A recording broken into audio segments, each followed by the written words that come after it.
Welcome new viewers. Thanks for checking out the video. To use the CV band axle boot tool. I'm gonna go ahead and get to that, but for all you new viewers, because I'm sure most of you are new to the channel, my channel is about fixing this guy right here. It's a Corolla that's I've been working on to get it modified little by little. So if you guys don't mind, hit that subscribe button, like the video if it's helpful for you, and that'll help me out in the long run. Greatly appreciate it, guys, and hopefully the video for you guys is extremely useful and helpful for you guys to achieve your task with the vehicle. Thanks, guys. Tools that you are going to need is a small hammer, your CV clamp band tool, of course, some cutting pliers, and of course you have your CV boot ready to go. I'll have a video and link in the description once I publish it on how to rebuild your axles with new CV boots. So this purpose of the video is basically how to use this tool. So you go ahead, you grab your band. Now my specific CV axle for this guy is for the front driver. So the way it's going to rotate is obviously this goes on to the transmission, this side goes to the transmission, this side goes to the wheel hub. So the vehicle is going to be rotating like this. So what we're basically going to do is basically going to have it this way, and we're going to go underneath this tab right here, that tab right here, and then once we slide in this guy underneath that tab, these two other tabs we're going to basically punch down. So the rotation, once everything is punched down, the rotation of the axle will go mostly frontwards. So it's going to rotate like that. So if you're very tedious about that, just keep in mind the rotation of the axle. So you could puncture down these tabs right here, so in case any debris or anything will go to it, because if you do it this way, it'll knock this out. But that's if you're really OCD, so you don't necessarily have to do it that way. You could do it any way you want, but the chances of that happening is very, very slim. So what we're going to use is pretty simple. You could buy this on Amazon. I'll post a link in the description where you can get it. It's pretty cheap. I think I got it for $10 to $15 for this guy, so it's not that bad. The position that you want the tool to be in is the flat side of this guy. It's supposed to be down, and then you have the half a hemisphere going through here.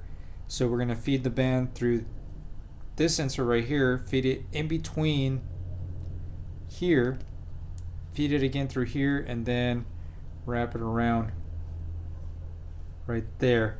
And then we're going to continue to twist this guy on so we could tighten up the band. Now the purpose of having this flat side pointing down and this half a hemisphere pointing up is basically it acts like a cutter. So when it's time to cut the band, it'll basically have its structure to cut the band itself. So we'll have that as leverage. So we'll go ahead and proceed with this.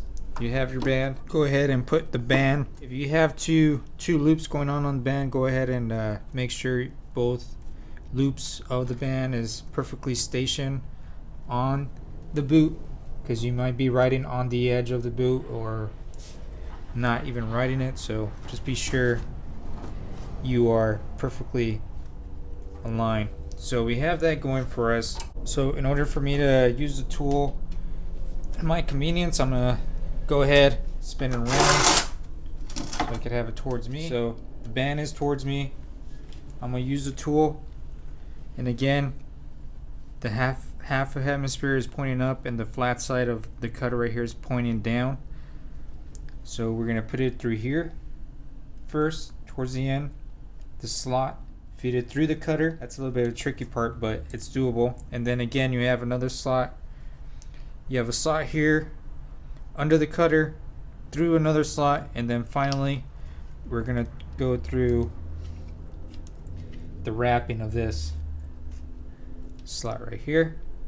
And then basically once you get to the slot of it being turnable, go ahead and start turning, and make sure that you're right on the fitment of the boot. Make sure your boot is nice and seated on your CV axle. Go ahead and twist, and you'll start to to feel some tension going on. Once you have tension going on and you can feel that it's nice and tight, go ahead and flip this guy up, and it should snap by itself.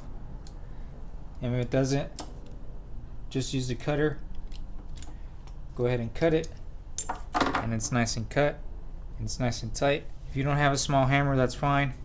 You could use your pair of dikes too, one of the two, or whatever you have advantage to you.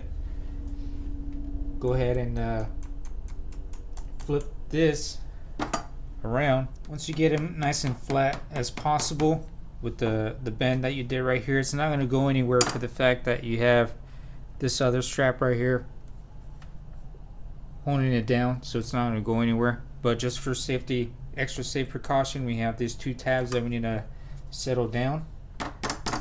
So we're going to go ahead and do that. Bend them over. Bend this guy over. Hammer it down.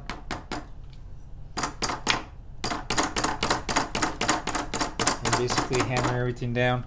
If you really want to, what you could do is bend this guy over again, if you really want to.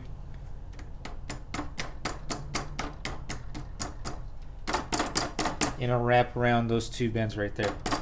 It's not really necessary, but it's your Once you get it nice and tight, you basically have all the play you want. It's not going to go anywhere, and you're basically good to go and ready to rock to install inside your vehicle. Again, if you want to follow me and what I'm doing to this guy and another build that I have with the Honda outside the garage that's coming up soon, go ahead and subscribe, and we'll have some fun, and for you to take a look at what's inside my garage and working on as far as the Corolla and a Honda I have outside. So thanks very much for tuning in, and take care.